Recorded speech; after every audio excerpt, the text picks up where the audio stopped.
मेरे युवा साथियों, मैं रविंद्र कुमार, राष्ट्रीय अध्यक्ष अखिल भारतीय विमुक्त घुमंतू जनजाति वेलफेयर संघ।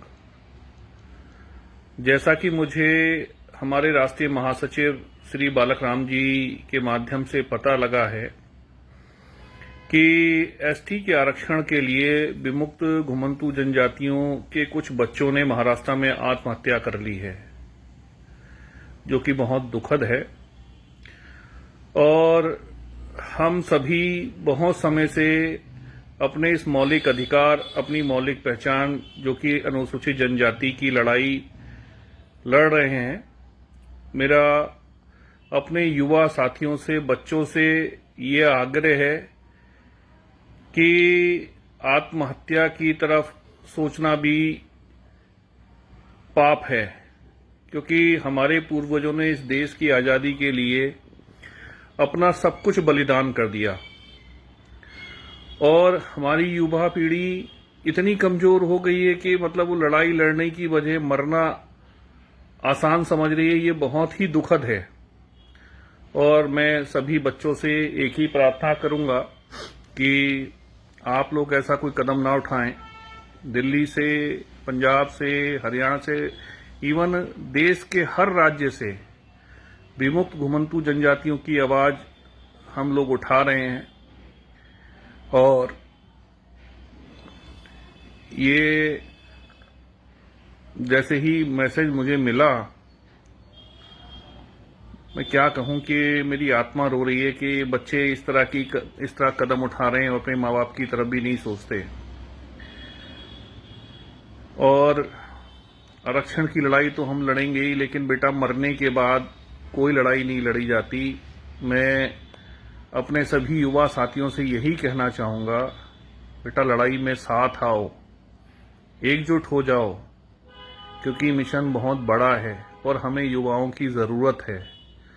अगर हमारे युवा इसी तरह आत्महत्या करते रहेंगे तो क्या देश आगे आने वाली पीढ़ियां खत्म हो जाएंगी? क्या मतलब हम क्या बच्चों का भविष्य लेके शामिल होंगे? मैं सब उन लोगों से भी मैं एक आग्रह करूंगा जो अलग अलग संगठन, अलग अलग जातियों के संगठन बनाकर लड़ाई तो लड़ रहे हैं लेकिन एक मंच पर नहीं आना चाहते। और कुछ चीजें ये हैं कि देखा गया है कि आज तक हमें ये न्याय, हमारे मौलिक अधिकार आज तक हमें क्यों नहीं मिल पाए। उसका कारण भी यह है कि हमारे बहुत से लोग अलग अलग राजनीतिक पार्टियों में किसी न किसी पद पे, किसी न किसी प्रकोष्ठों में डाल दिए गए हैं। विमुक्त घुमंतू जनजाति पार्टियों के नाम से प्रकोष्ठ बनाए जाते हैं पार्टियों के अंदर, और वो लोग, हमारे लोग भोले भाले हैं क्योंकि राजनीति हमारे लोगों को नहीं आती।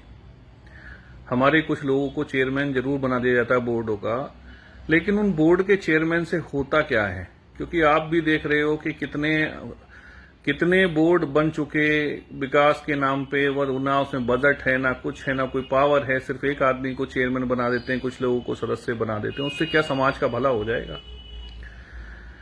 दूसरी चीज, हमारे जो कमीशन बने हुए, मतलब कमीशन जैसे कि रेन के आयोग बना और 2018 में उसने भी अपनी रिपोर्ट सबमिट कर दी।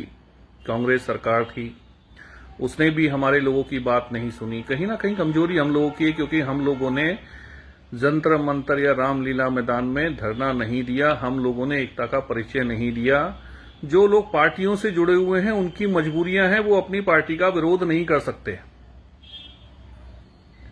ऐसे ही भाजपा में भी विमुक्त घुमंतू जनजातियों के नाम से प्रकोष्ठ बने हुए हैं, वहां भी लोग जुड़े हुए हैं।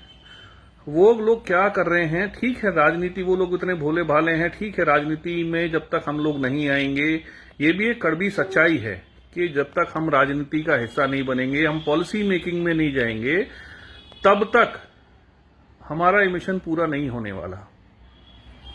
लेकिन सच्चाई ये भी है कि जो प्रकोष्ठ बनाए जा रहे हैं ना घुमंतुओं के नाम से, और हम लोगों को विमुक्त घुमंतुओं के नाम से प्रकोष्ठ बनाए जा रहे हैं, हमें उन प्रकोष्ठों में हमारे लोगों को जिम्मेदारियां दे दी जाती हैं। वो प्रकोष्ठ सिर्फ विमुक्त घुमंतू जनजातियों के वोट बैंक लेने के लिए बनाए जा रहे हैं, और समाज को, जो विमुक्त घुमंतू समुदाय को सिर्फ वोट बैंक की नजर से ही देखा जाता है पार्टियों में। जब पार्टियों के टिकट बांटे जाते हैं तो विमुक्त घुमंतु जनजातियों के लोगों को कोई भी टिकट नहीं दी जाती। ये कड़वी सच्चाई है। ना विधानसभा की टिकट दी जाती, ना लोकसभा की टिकट दी जाती, ना राज्यसभा में भेजा जाता।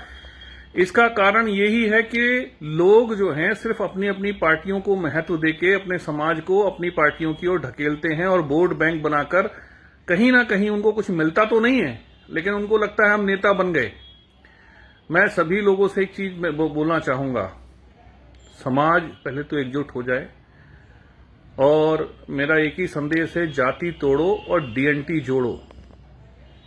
हमें ये नहीं कहना कि मैं बंजारा हूं, मैं नट हूं, मैं सांसी हूं, मैं बावरिया हूं, या किसी और जात के नाम से भी अलग अलग नाम से लोग जाने जाते हैं। जब तक हम अपने आप को एकजुट नहीं होंगे, एक वर्ग के रूप में नहीं आएंगे, तब तक हम लोग कमजोर के कमजोर रहेंगे। भले ही जब तक लोग अपनी अपनी जाति को महान बताते रहें, लेकिन सच्चाई तो ये है कि हम लोग आज भी कहीं नहीं हैं।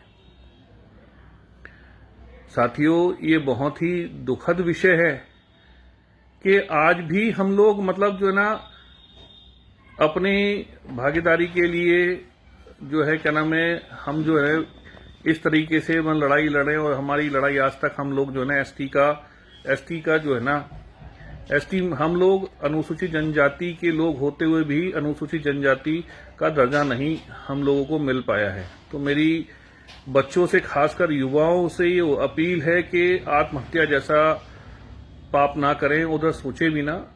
हाँ, ये लड़ाई है, लंबी लड़ाई है। इस लड़ाई में एकजुट होकर इस लड़ाई को मजबूत करें। धन्यवाद।